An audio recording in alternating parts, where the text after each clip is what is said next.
하나님의 말씀 누가복음 1장 26에서 38절 다 같이 한 목소리로 읽겠습니다. 시작.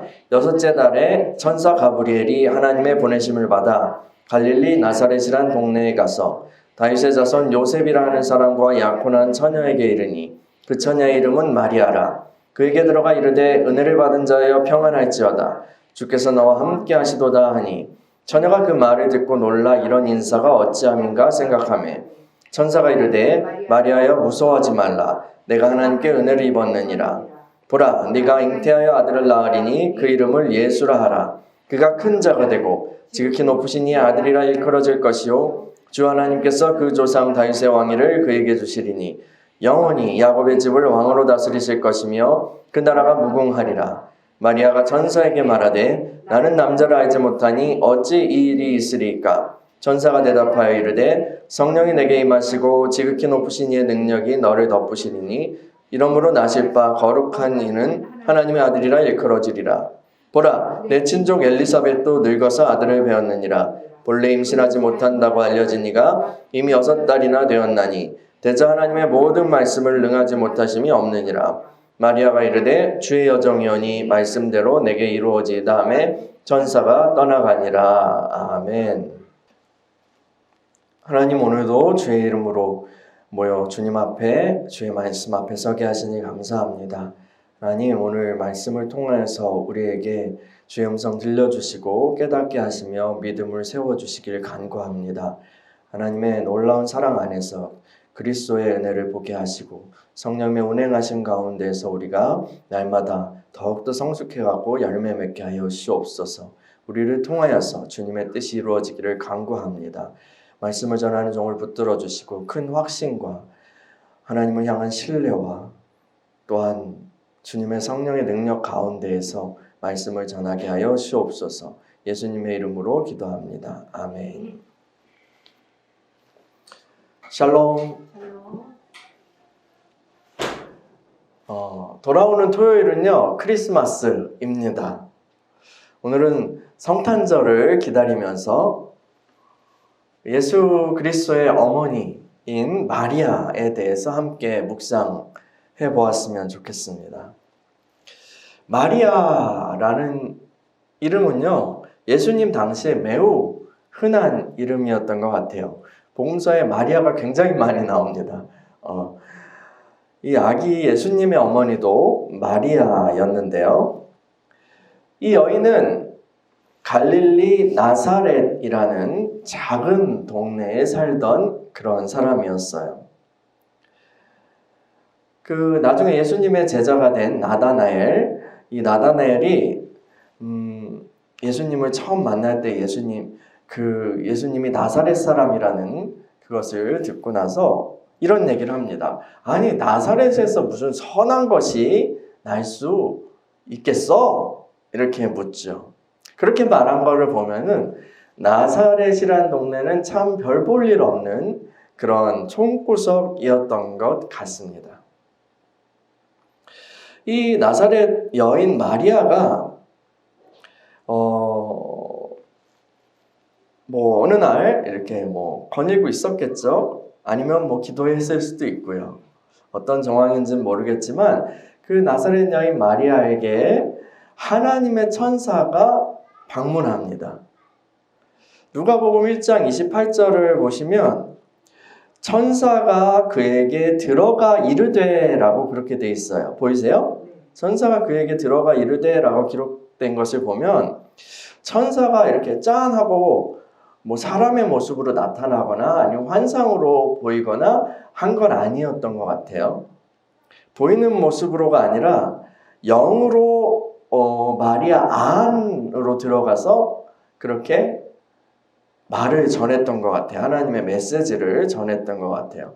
근데 갑자기 천사의 음성이 들릴 때에 그녀가 얼마나 놀랐을까요?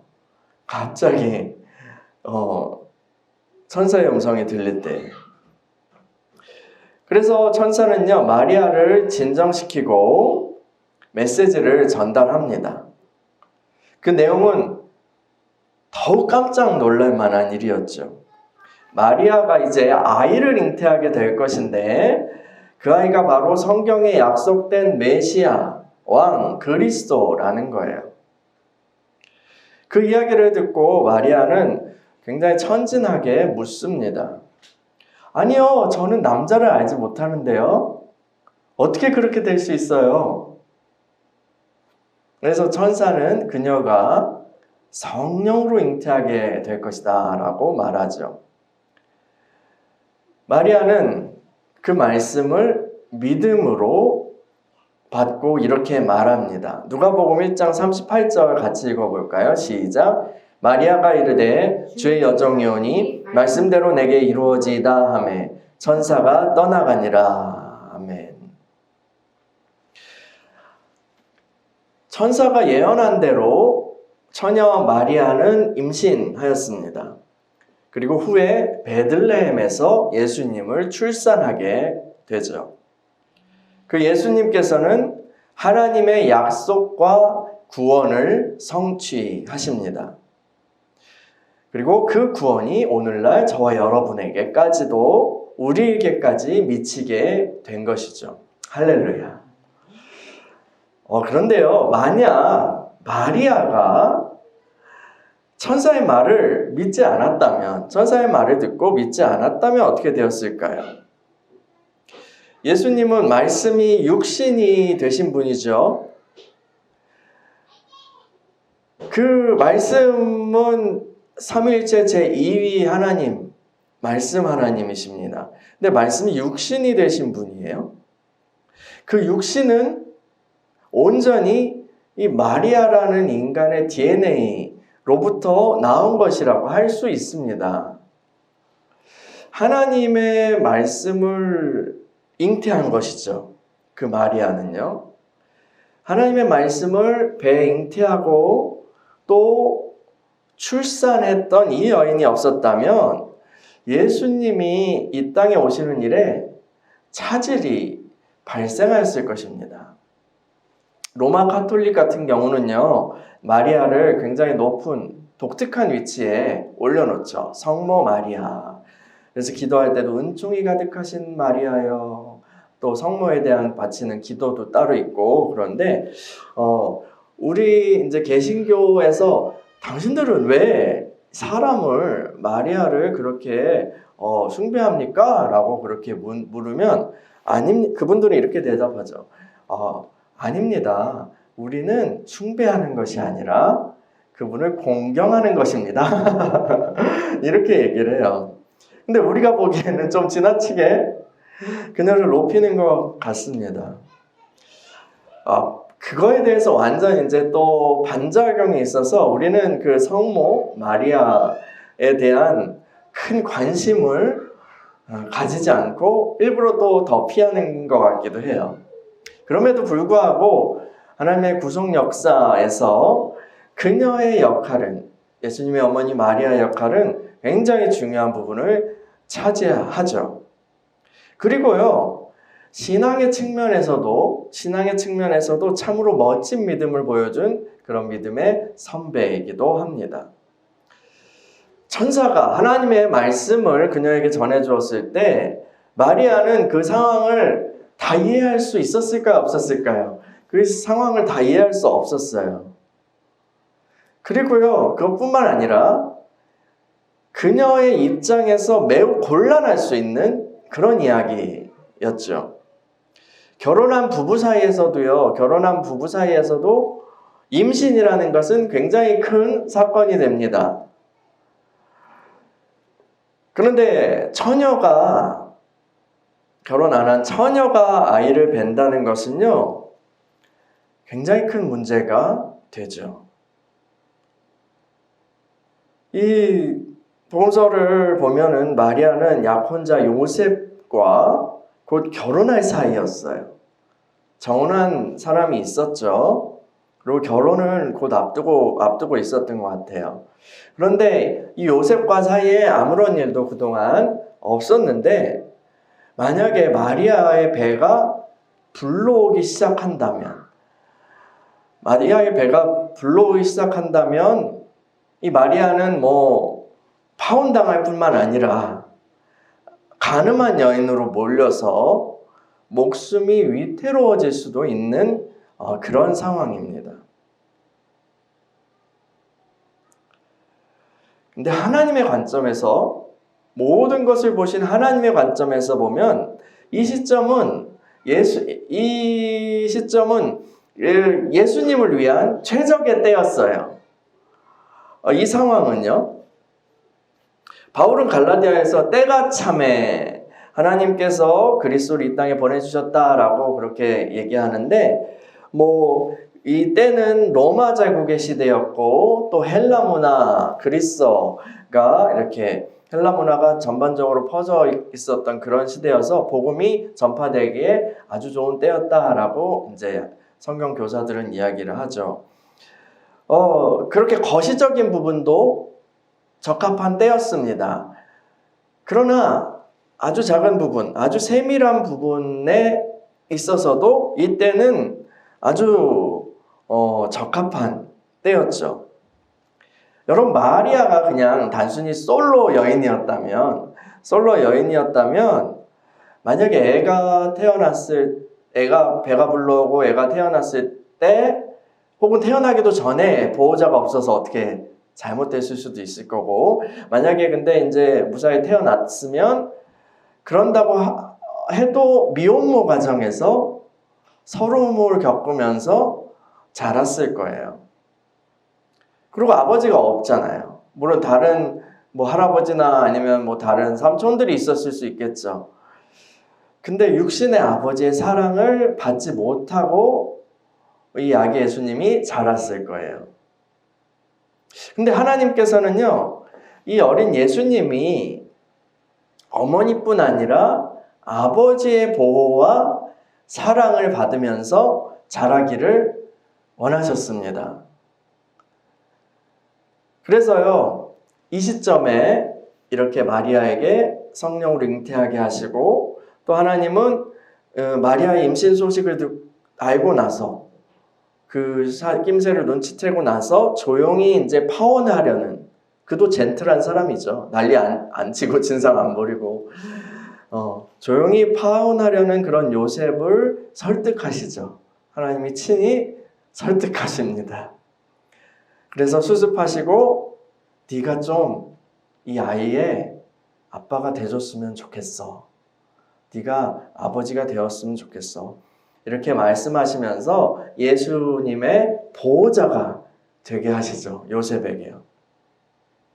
성경은 예수님의 육신의 그 아버지, 그 요셉에 대해서, 양아버지라고 해야 되는지, 하여튼 이 요셉에 대해서 많은 것을 말하지는 않습니다. 그러나 이제 몇 가지 단서들을 그렇게 보면은 굉장히 젠틀하고 온유하고 배려가 깊은 그런 남자라는 것을 우리가 짐작할 수 있죠. 그리고 이 아이 이제 살리려고 막 애굽으로도 가고 막 그러잖아요. 그리고 기술도 있었고, 목수라는 기술도 있었고, 아마도 요셉은 아기 예수를 위해서 사랑과 헌신, 그리고 책임감을 보여주는 좋은 아버지였을 것입니다. 그래서 지금 마리아가 예수님을 잉태하는 것은 하나님의 관점에서 보면 최적의 계획이었던 것이죠. 마리아는 그거 다 알지 못했어요. 그거 다 볼 수 없었고 이해할 수 없었고, 하지만 하나님의 말씀을 받아들였고 주님을 잉태하였습니다. 천사는 마리아에게 이 아이가 성경에 약속된 메시아라고 말했어요. 그런데 그 예수가 언제, 어떻게, 어떤 방식으로 하나님의 구원을 성취할 것인가에 대해서는 처음부터 다 알려주지 않았습니다. 후에 예수님이 이제 태어나고 했을 때 시므온이라는 그런 할아버지가 어떤 힌트가 되는 예언을 줍니다. 막 칼이 네 가슴을 찌를 것이다. 이런 의미심장한 그런 예언을 마리아에게 하죠. 그렇지만 그런 예언을 들었지만 마리아는 이 아이가 나중에 온 인류를 위해 사람들을 위해서 십자가에 못 박혀 죽게 될 것이라고는 상상도 못했을 거예요. 그렇죠? 마리아는 하나님의 구원 계획의 전모를 알지 못했지만 자신에게 주신 그 말씀을 마음에 품고 하나님의 뜻을 잉태했던 것입니다. 여러분, 이해할 수 없는 말씀이었어요. 그리고 다 알지 못하는 말씀이었죠. 그러나 이 여인은 믿음으로 하나님의 말씀을 믿고 말씀이신 주님을 잉태했어요. 이 마리아를 통해서 하나님의 말씀이 육신으로 이 땅에 오시게 됩니다. 말씀에 순종한 마리아는 이렇게 그리스도의 어머니, 구원자의 어머니라는 영광을 얻게 된 것이죠. 그녀를 통해서 하늘의 뜻이 이 땅에 이루어진 것입니다. 여러분, 하나님께서는 지금 우리들에게도 그분의 뜻을 나타내십니다. 우리에게 그분의 비전을 보여주십니다. 그분의 마음을 들려주시죠. 하나님이 우리에게 보이시는 그런 비전은요, 결코 작지 않습니다. 그것은 때때로 불가능해 보이죠. 기도하면서 하나님이 어떤 것을 딱 보여주시고, 이렇게 되었으면 좋겠다라는 그런 마음이 생기고, 그것이 때로는 이미지로, 환상으로, 혹은 어떤 소원으로 그렇게 온다고 하셨잖아요. 그죠? 그 하나님의 비전이에요. 그런 게. 그 사람에 대해 혹은 그 일에 대한 하나님의 비전인 거죠. 근데 그것을 딱 현실과 딱 비교하면 바로 그게 일어날 수 있을 것 같아요? 없을 것 같아요? 때때로 불가능해 보이는 그런 일들이기도 합니다. 하나님께서 우리들에게 그분의 마음에 있는 것을 나타내 보이실 때에 때로 우리는 그것을 부인하고 싶어요. 지금 현실에서 완전히 동떨어진 그런 이야기 같이 느껴지기 때문이죠. 혹은 이해할 수 없고 아니면 지금 상황에서 가능한 일들 같이 느껴지지 않기 때문이에요. 그러나 여러분, 주님이 이러한 일들을 우리에게 말씀하실 때 우리는 그 주님의 말씀을 믿어야 합니다. 믿고 우리 안에 품어야 합니다. 나사렛 여인 마리아가 그렇게 했던 것처럼요.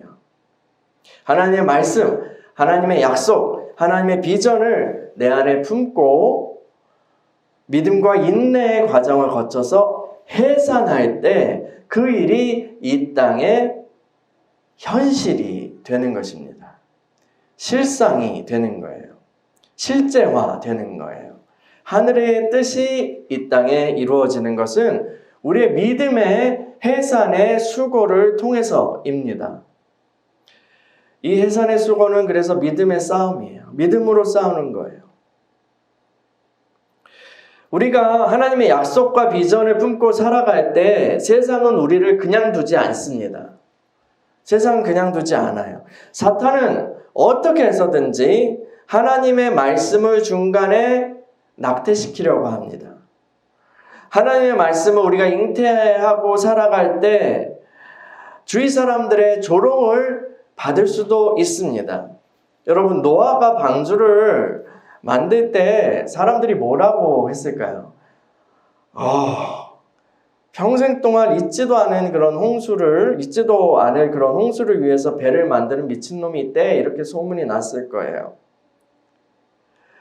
그의 가족들까지도 그런 오명 속에서 살아야 했을 것입니다. 방주를 만드는 긴 세월, 정확하게 성경에 몇 년이다 나오진 않지만 추론 전후 그런 맥락을 봤을 때 몇십 년에서 100년 이상 이 정도의 기간일 거라고 얘기를 하더라고요. 근데 결국은 노아는 방주를 완성했어요. 그리고 홍수가 났을 때 이 세상으로부터 구원을 얻었죠. 하나님의 약속을 품고 살아갈 때에 우리는 두려움에 빠질 수도 있습니다. 두려움에요. 엘리야, 하나님의 종 엘리야는 엄청난 능력의 사람이었어요. 그리고 엄청난 믿음의 사람이었습니다. 그 말 한마디로 가뭄이 닥치고 또 하늘이 닫히고 하늘이 열리고 하였죠. 그리고 뭐 바알의 선지자들과 싸울 때 보세요. 그 믿음을요. 그냥 도랑을 파고 거기다가 물을 붓잖아요. 그런 담대함, 하나님을 향한 신뢰가 있었습니다.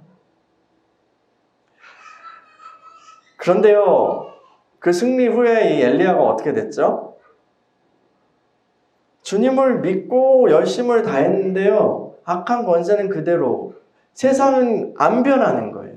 세상은 안 변하는 거예요. 그래서 이 엘리야는 절망하고 실족할 뻔했습니다. 완전히 그냥 영적으로 다운이 돼가지고 쓰러졌죠. 그러나 엘리야는 하나님을 향한 그 믿음을 회복하고, 물론 하나님이 회복시키셨죠. 회복하고 끝까지 충성을 다하면서 제자들을 양성했어요. 악한 통치자 아합과 이세벨은 그의 제자 엘리사의 시대에 하나님의 심판을 받게 됩니다. 또 말씀을 우리가 품을 때요, 그 잉태 자체가 주는 수고도 존재합니다. 그것을 계속 품는 거예요. 임신하면 그거 자체가 힘든 것처럼 말이에요. 육신이요. 마음도 그렇고요. 여러분, 메시아를 기다리는 것 자체, 소망을 품는 것 자체가 때로는 괴로움이 될 수 있다는 거 생각해 보셨어요? 어떤 것에 대한 소망, 믿음을 가지고 유지하는 것 자체가요. 그래서 막 되게 힘든 상황들, 여러 번 상처 입은 사람들은 이렇게 얘기하잖아요. 누가 긍정적인 얘기를 하면, 너 나를 희망 고문하지 마. 왜 괜히 희망을 주려고 그래? 안 되는 거야. 그냥 안 되는 건 안 되는 거야. 나한테 희망을 주려고 하지 마. 그건 희망 고문이야. 이런 말도 있잖아요. 느헤미야의 시대에, 에스라 느헤미야 이렇게 시대에 다시 성전이 세워지고 제2성전이 세워지고 또 예루살렘도 재건되고 하였지만 예전만큼의 그런 회복은 이루어지지 않았어요. 그리고 여전히 그들은 제국들이 돌아가면서 압제를 받았죠. 그게 이제 로마 제국, 그 강력한 로마 제국까지 온 거예요. 메시아를 기다리던 메시아 왕, 우리를 해방할 그 메시아를 기다리던 사람들 중에 많은 유대인들은 중도에 포기했을 것입니다.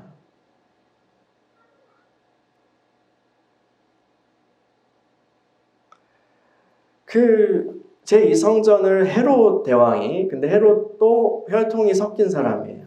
헤롯 대왕이 유대를 다스리면서 그렇게 성전을 더 막 크게 불립니다. 그래서 확장한다고 그래야 되나요? 그렇게 했지만, 그런데 이제 순수한 믿음의 사람들의 눈으로 봤을 때는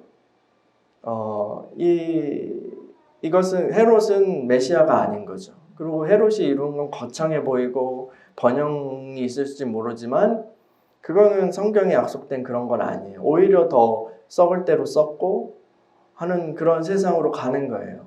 종교의 중심부부터 그렇게 썩어가는 그런 것들을 보면서 이 유대인들 중에는 많은 사람은 이 믿음을 포기했을 거예요. 이 제사장과 사두개인들은 진작에 권력에 붙어서 붙어가지고 이제 돈 벌고 그냥 이렇게 사는 거지 하면서 완전 현실주의자가 되었죠. 그래서 나중에 주님이 뭐라 그래요? 그 성전에 딱 예루살렘의 성전을 딱 보시고 화를 내시잖아요. 장사치들을 막 쫓아내시고 너희가 강도의 구려를 만들었다. 기도하는 집을 이러면서 막 화를 내시잖아요. 그런 상황이에요. 그런 상황이 종교도 타락하고 그리고 정치적으로도 압제를 받고 이스라엘의 회복은 언제 오는지 이스라엘 회복을 깃발로 들었던 사람들은 처참하게 제압당하죠. 처참하게 제압당하고 제국의 힘에 눌리고 그렇습니다. 근데 그런 상황에서요, 메시아를 기다린다는 거, 끝까지 기다린다는 거 쉽지 않았을 것 같아요. 근데 시므온과 안나와 같은 그런 이들은 끝까지 하나님이 이스라엘을 구원하실 것에 대한 믿음을 놓지 않았어요. 그리고 그 말년에 아기 예수님을 만나게 되고 평안을 얻었죠. 여러분, 이렇게 믿음을 지키는 것 자체가요, 결코 쉬운 일이 아닙니다. 우리가 믿음의 조상이라고 부르는 아브라함을 떠올려 보자고요. 하나님이 그를 부르시고 비전을 보여주셨어요. 말씀하시고 또 환상도 딱 보여주시고 땅을 주시고 아들을 주셔서 너를 이렇게 만들 거야. 그래서 터를 잘 잡아놓은 그런 도시, 고향을 등지고 하나님 말씀 따라서 온 겁니다. 하나님이 약속하신 그 땅에 딱 가보니까 그 땅에 이미 누가 살고 있는 거예요. 원주민들이 이미 자리 잡고 살고 있는 거예요. 그럼 거기서 그냥 눈칫밥 먹으면서 개구로 사는 거예요, 아브라함은요. 하나님이 하늘의 별 보여주시고 바다가 모래 딱 보여주시면서 네가 이렇게 많은 후손의 아비가 될 거다라고 말씀하시지만 아이가 생겨요, 안 생겨요? 좀처럼 생기지 않습니다. 말씀을 받은 후에도요, 안 생겨요. 그 과정에서 우리 아브라함 얘기를 이렇게 쭉 읽어보면 아브라함은 정말 신실하게 일관되게 믿음을 그렇게 지켰나요? 그렇지 않습니다. 좌충우돌해요. 갈등하고 좌충우돌하고 이게 이건가 저게 저건가 하면서 여러 번 막 믿음을 잃어버리고 하나님의 계획을 유산시킬 뻔해요. 그 부인을 잃어버리기도 하고. 그러나 신실하신 하나님께서는 그의 연약함을 다 수습하시고 약속된 자녀 이삭을 마침내 얻게 하시죠. 근데 그것이 끝은 아닙니다. 아브라함의 믿음을 형성하시죠. 아브라함은 이삭이 어느 정도 컸을 때 이삭을 제물로 바치라 하나님의 명령이 떨어졌을 때 순종했어요. 순종했죠. 사도는 이에 대해서 이렇게 해설합니다. 이 아브라함이 하나님은 죽은 자를 살리시고 없는 것을 있는 것으로 부르시는 이로 믿었다. 그런 믿음이 있었다라고 사도는 해설해요. 그 믿음을 인정받았죠. 바랄 수 없는 중에 바라고 믿는 것, 그게 바로 믿음입니다. 보이는 것을 믿는 거는 믿음이 아니죠. 바랄 수 없는 중에 믿는 거예요. 누구를 믿는 거? 하나님의 말씀을 믿는 거예요. 그게 믿음입니다.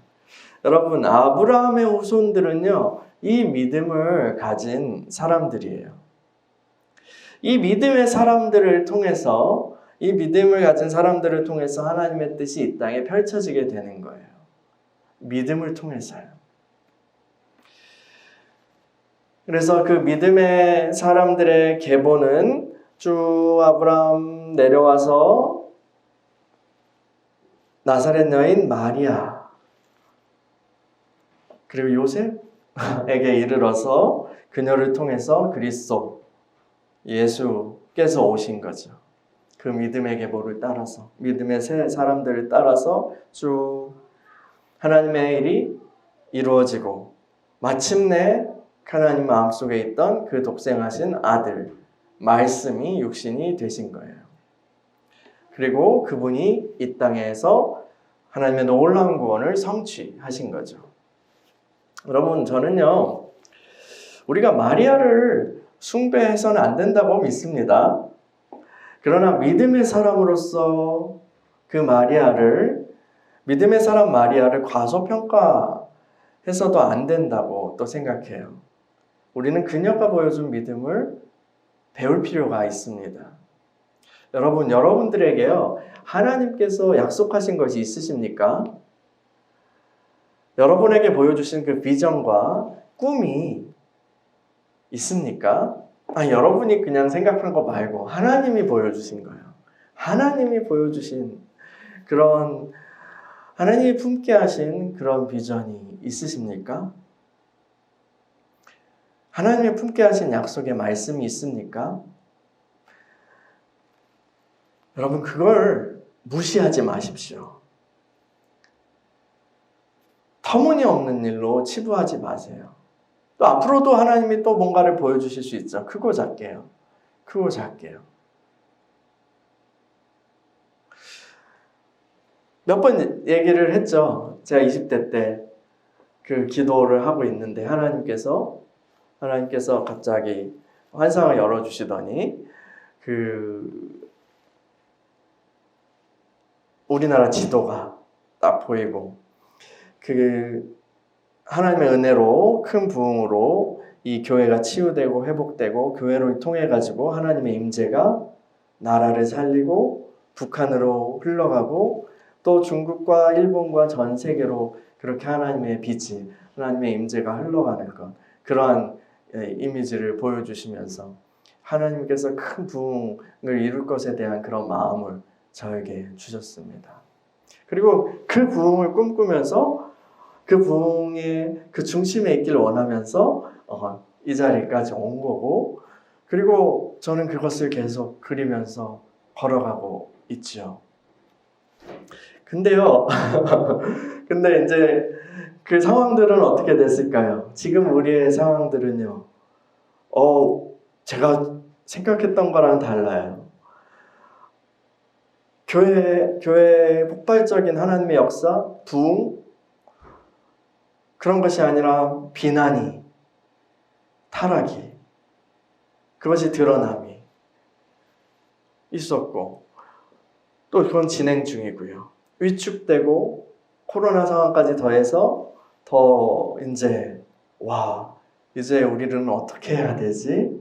전도의 길이 막히고 있는 것 같아 라고 하는 그러한 속상한 상황에 이르죠. 우리의 눈으로는 그것을 봅니다. 우리의 눈으로는 그것을 보죠. 그러나 하나님께서 이 한국, 그리고 한국에 믿는 이들을 사랑하시고, 그리고 그 수십 년 전부터 그렇게 기도하게 하셨던 그 부흥을 마침내 이루게 하실 것을 저는 믿습니다. 때로 믿음이 흔들리고 과연 될까라는 것이 찾아오지만, 그렇지만 그럴 때마다 마리아가 그랬던 것처럼 주님의 말씀을 제 안에 품고 잉태하고 그것이 상고의 과정을 겪는 삶으로 그렇게 나아가려고 몸부림치고 있습니다. 거대한 어떤 그런 것뿐 아니라 여러분의 삶에서도요, 기도할 때 하나님이 주시는 마음이 있을 거예요. 누군가를 또 위해서 기도할 때 하나님이 주시는 마음이 있을 거예요. 그것은 하나님이 지금 그렇게 하시겠다라는 걸 수도 있지만, 하나님께서 이루시고자 하는 그 뜻을 보여주신 걸 수 있어요. 그 뜻을 보여주실 때 우리는 그것을 우리 마음에 온전히 품어야죠. 그리고 그것을 바라보면서 간구해야 됩니다. 하나님, 이 가정의 모습이 지금은 이렇지만 하나님 이렇게 아름다운 모습을 보여주시는군요. 그것이 주님의 뜻이군요. 주님, 그것을 위해서 제가 품고 기도합니다. 기도의 대가를 치르겠습니다. 믿음의 기도를 드리겠습니다. 이렇게 우리가 할 때 마침내 우리의 믿음을 사용하셔서 하나님의 뜻이 그 가정 가운데 이루어지는 것을 보게 될 것입니다. 또 사역 현장이나 아니면 여러분 개인에 대해서도요. 저는요, 이렇게 수많은 사람들에게 그 복음을 전하고 싶었고 하나님 그런 것도 보여주셨는데요. 또 이 사람들과 함께 기도하는 모습도 보여주시는데요. 지금 제 옆에는 몇 명 없는데요. 지금 저는 너무 자꾸 초라한데요. 수줍고 제가 리더가 될 수 있을까요? 기드온이 그랬죠. 기드온과 같은 사람이 그냥 숨어서 및 이삭이나 이렇게 하고 있었는데 하나님이 그를 부르시고 큰 용사여라고 했을 때 그가 그것을 응답했을 때 하나님은 그를 사사로 사용하셨습니다. 또 많은 사람들이 나는 하나님께 쓰임받을 만한 제목이 아닙니다라고 고백할 때 하나님이 그를 부르시고 그것을 믿으면 하나님께서 보여주신 그 놀라운 일들을 행하는 그러한 종이 되는 것을 우리는 여러 사람의 믿음의 사람들의 이야기를 통해서 알 수 있죠. 오히려 하나님은 연약한 사람들을 더 좋아하시잖아요. 왜냐하면 우리의 연약함 가운데에 하나님의 강함이 온전케 되시니까.